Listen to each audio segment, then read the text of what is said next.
Workers with a local home health care agency call for wages that are closer to those of their hospital counterparts. Good evening and thank you for joining us.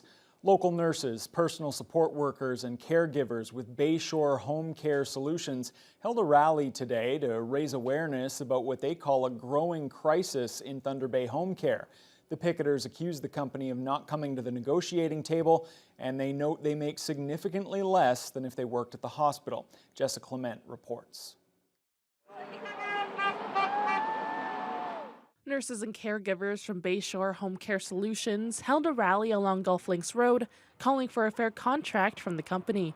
The OPSU members claim they haven't been able to negotiate anything with the company, despite being unionized since November. From what we understand, they don't seem to want to come to the table and actually seriously look at what we're looking for. We're trying to make people's lives better, and we don't think it's fair that we should have to fight to do that. Bayshore nurse and OPSU Local 745 President Kathleen Moore says there's been a lack of transparency. We're not allowed to get any information of how much our government's tax dollars, are being allocated to Bayshore Company and to the people that make money off of us instead of that money going to healthcare. Moore notes it's difficult to negotiate a fair deal when they don't know how much Bayshore is actually making. The company is a for-profit healthcare provider offering private and government-funded services. There are around 188 employees at Bayshore, with 30 of them being nurses and the rest being home care support. Moore alleges Bayshore's revenues are far higher than what they pay out to their employees, and adds their members earn much less than their counterparts who work at the hospital. If the government pays a nurse at the hospital $40 an hour, well then they should be paying a nurse in the community $40 an hour. Moore claims there are also thousands of home care visits that go unstaffed every year due to the wages and benefits not comparing to the hospitals. We're in the community. We're the ones that go into homes. We're the ones that go into homes where there's weapons, where there's violence, where there's drugs, where there's all kind of stuff that nobody in any other part of healthcare has to deal with. And I'm not saying that we deserve extra money for doing that. That's part of our role. What I'm saying is we need to recognize that we're all the same. No one from Bayshore Home Care Solutions was available for comment about the rally. Jessica Clement, TBT News. Seniors in Fort Frances recently got the chance to question the federal election candidates in Thunder Bay Rainy River. The forum at the Senior Centre in that community featured questions ranging from health care to energy to Canada's economic future. Jonathan Wilson reports. Organized by the Retired Teachers of Ontario, the forum saw Fort Frances area seniors asking questions of the federal candidates face-to-face. In attendance were Conservative Brendan Hyatt, Liberal Marcus Pawlowski, Sabrina Rhee of the People's Party of Canada, and the NDP's Yuk Sem Wan. One of the main topics the seniors wanted answers to was how each party would support healthcare in the region and if their party would work to keep healthcare public. We believe that it's important to actually get people into rural areas, to areas that are underserviced, and that's how our Blue Seal program will work to meet that need. We have to actually fast-track people in healthcare. I believe everybody, wherever they are, should have access to healthcare, irrespective of their income. And certainly, if you go into a hospital in Canada, that's the case. We do want to give the provinces options to have privatized care. So, like, say, mental health facilities. Healthcare is not something that should be parsed out with OHIP and your credit card. So absolutely, privatization is not a thing. The Green Party's Eric Arner was not in attendance. The Retired Teachers Organization is described as nonpartisan, with a goal to get more seniors voting, according to political advocacy coordinator Cynthia Woodland. She says the Fort Frances area can often be overlooked, so she wanted to make sure the seniors had this chance to have their voices heard. I know with the RTO we have they're out there. We do vote, but often we don't share our thoughts with our family members, so they're not always voting. So I think if we could increase the voter turnout, then we know then who's ever voted in has a platform, has know that we're behind them. Jonathan Wilson, TBT News. Today we wrap up our candidate profiles for Thunder Bay Rainy River. The Green Party's Eric Arner ran in the last 2 provincial elections and is now trying his hand at federal politics. Justin Hardy brings us this profile.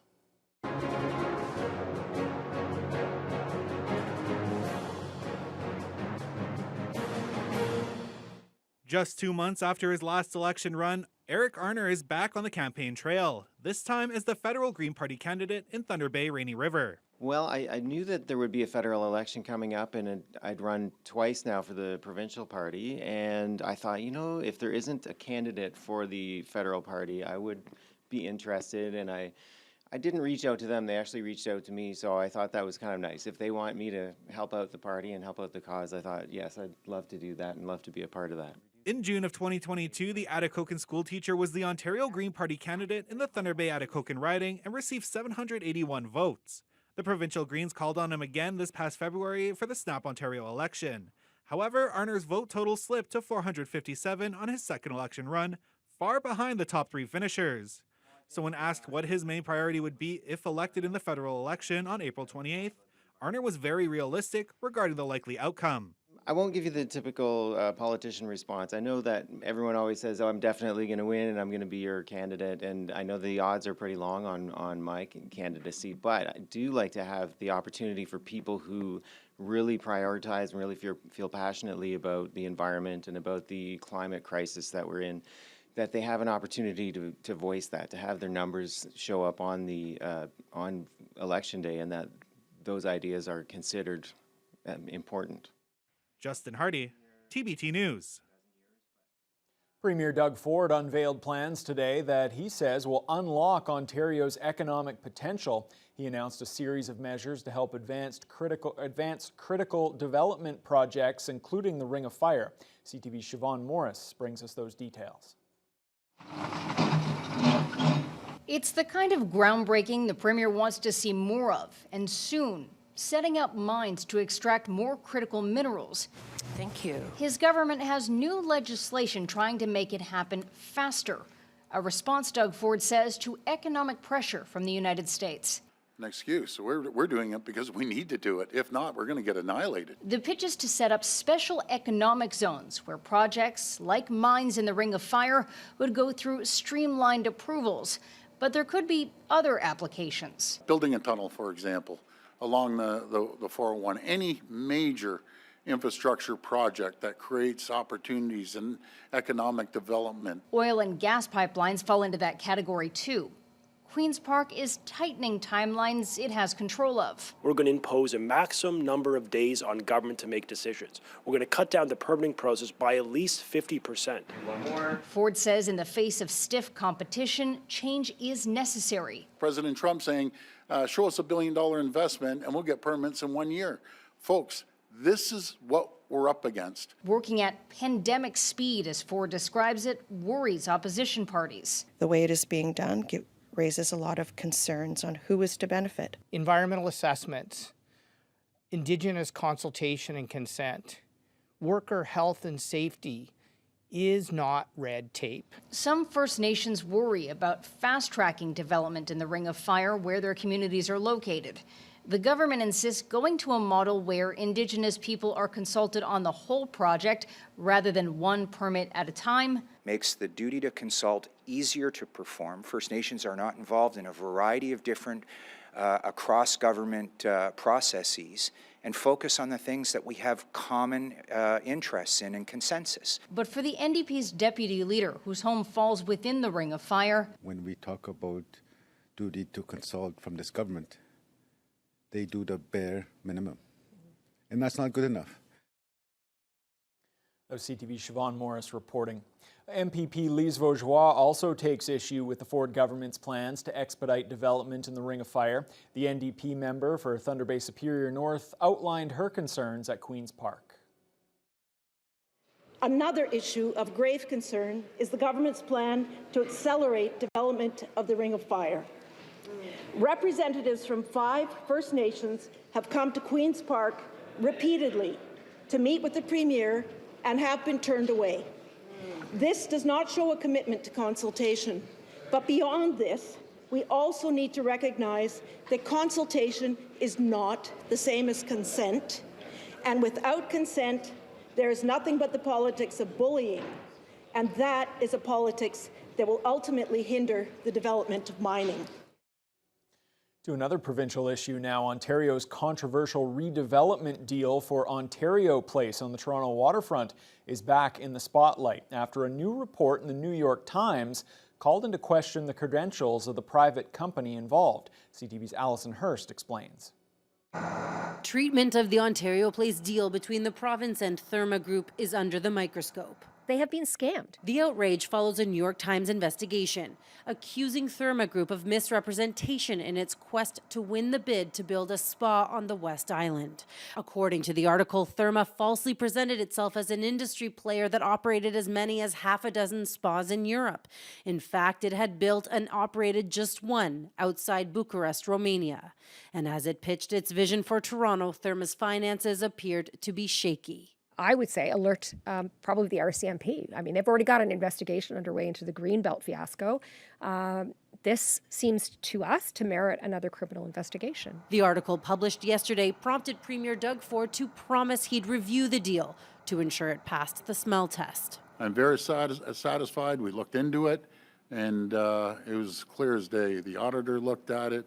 You had the integrity commissioner look at it. You had everyone in the world look at this. We're moving forward. This deal does not pass the smell test, and they had less than 24 hours to do that due diligence that they should have done upon the warnings of the Integrity Commissioner and the Auditor General. A statement to CTV News from Therma Group says the claim that Therma Group misrepresented itself is simply untrue. Therma Group and the Wound Companies and Wound Foundation have had a long-standing and formalized relationship, which enabled the development of Therma Bucharest and future projects of this nature with the use of the concept and the sharing of staff and operational expertise. The city never approved the zoning or gave land. The province passed legislation to do both. It's their deal. We have not seen their lease. The government signed a 95-year lease for Therma to build at the Ontario Place site, which will also have a water park and a new Ontario Science Centre. Last night, the group Ontario Place for All that's been trying to stop the development held a community meeting. They have only had one spa that's been successful in Europe, but they claim to have many more. So it looks like our provincial government was hoodwinked. This prompting renewed calls to cancel the project. Alison Hurst, CTV News. The local Francophone Centre has announced a new name and location for its annual festival, which celebrates the French language and culture. The 2025 event, called Festival Bonjour, will be held at Waverley Park. The festival last took place on Van Norman Street in September of 2023. It included speeches, food, wellness activities, and outdoor performances. But organizers decided to cancel last year's event to focus on improving and expanding the festival for years to come. Today, Francophone Centre officials unveiled the new name and logo and spoke about their vision for the new look event. Paula Happanen believes the revamped festival will be even more enjoyable for both French and English-speaking attendees. Our initial goal when the festival was created in 2007 was to be like a showcase or a place of gathering where people could come and discover what the Francophone community was like. And in order for us to really reach that goal, we had to shake things up a little bit and change things around. So the dates, instead of being in the fall, we brought it into the early summer so that we can get more of the school-age kids involved in the planning and the organizing of the festival. And and then lots of concerts, lots of opportunities to get together and have a great time with friends and discover something new. Festival Bonjour will run from June 5th to the 7th at Waverley Park, featuring musical guest Wally. Tickets can be found on the Festival Bonjour website. St. Joseph's Care Group says it's becoming much easier to support one of its main fundraisers. Tickets for the Split the Pot lottery are now available at several convenience stores across the city. The province-wide lottery has been running online since October of 2023 and has already raised over $17,000 for St. Joseph's Foundation. It's the first monthly non-OLG lottery. Tickets are available in 8 stores in and around the city, including K&A Variety and Gas Bar. Foundation CEO Gail Brescia was at K&A to celebrate day 1 of in-person sales. We're really excited because we started as a partner in this Split the Pot lottery in the spring of last year, and already we've been able to receive the proceeds from the sales, and we've been able to buy new vital sign machines at St. Joseph's Hospital. So it's similar to a 50-50 draw, except that 50% that's paid out to winners is split between 13 winners as opposed to just one. So it spreads the joy around. The winning is much higher for more people, plus lots of early bird prizes as well. The ticket deadline for the next prize draw is next Wednesday at midnight. A Thunder Bay man was just one number short of winning a $5 million lottery jackpot, but he still took home a nice cash prize. Michael Fidalek had 5 of the 6 main numbers right in the March 15th Lotto 649 draw and also had the bonus number correct. That second prize was worth more than $96,000. Fidalek recently got his winnings from Ontario Lottery and Gaming. The lucky ticket was purchased at the Esso Circle K on John Street Road. Not a bad consolation prize there, $96,000. All right, let's turn our attention to the weather now. And Fiona, we continue to inch closer to seasonal values. Not quite double digits today, but we're close. Yeah, we're getting there a couple degrees at a time. Unfortunately, at this time of year, you get a couple steps forward and you get a couple steps back. So you can't really rely on consistency. Here in the city of Thunder Bay, though, mostly cloudy skies. We started out with a low of -5, but we warmed up to 9 Celsius, just 1 degree off of that double-digit goal. Winds were fairly moderate from the east, around 22 kilometers per hour, but in the last few hours, we were seeing gusts up to 40 And if we take a look at what's going through in the last few hours, like in the last 12 hours, you can see that precipitation starting to build to the northwest and the rest of the system starting to push in. So we're right on the cusp of it for Thunder Bay. Other areas already seeing a little bit of rain. Fort Frances today saw the showers off and on and are definitely there right now at 6 Celsius, although temperature-wise, they've stayed above the freezing mark since yesterday. So nice mild night and albeit a little bit cooler during the day. Red Lake, under mostly cloudy skies, still hitting 9 Celsius at this hour, and they've been there pretty consistently for the last few hours. Quite a bit cooler in Pickle Lake at 1.4 and Armstrong 5 in Nipigon. Everywhere else higher, pretty close to the double digits as well in Greenstone at 8, 9 in Marathon, Wawa, and Sault Ste. Marie. They're under a fair amount of sunshine at this hour. Here in the city of Thunder Bay, as you saw from that radar image, we're just on the cusp of it. We are going to see the rain, periods of rain beginning this evening, and then overnight as we stay above the freezing mark, very mild with a low of 4, we could be seeing 10 to 15 millimeters of rain on the way. And there's a possibility you might be wakened overnight by the sound of some booming outside with a thunderstorm or two. So the system is going to move through the brunt of it fairly quickly, but it's going to linger those clouds and that risk of rain into the holiday Friday and the weekend. So our next goal is going to be the Sunday, Easter Sunday. We want a nice sunny spring day. Yeah, this just seems like the typical start to a long weekend in the springtime in the Thunder Bay area. Thanks a lot, Fiona.